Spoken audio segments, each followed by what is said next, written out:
Navy Federal Platinum Credit Card, my honest review and user experience. If you're looking for a credit card with low interest rates and no nonsense features, the Navy Federal Platinum Credit Card might catch your eye. But is it really as good as people say? After using it for over a year, here's my honest review.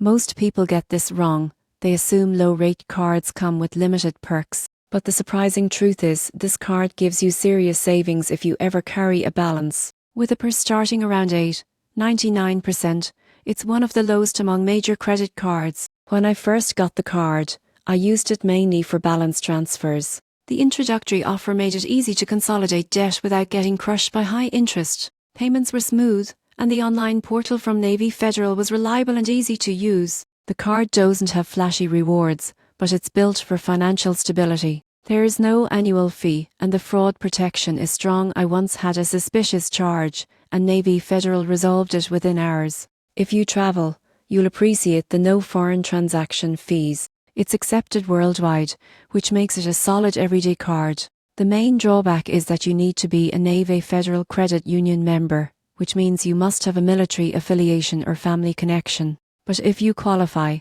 it's one of the most dependable cards for managing credit and reducing interest costs. In conclusion, the Navy Federal Platinum Credit Card is perfect for those who value simplicity, low interest and security over flashy perks. If you want a card that saves you money and keeps things stress-free, this one truly delivers.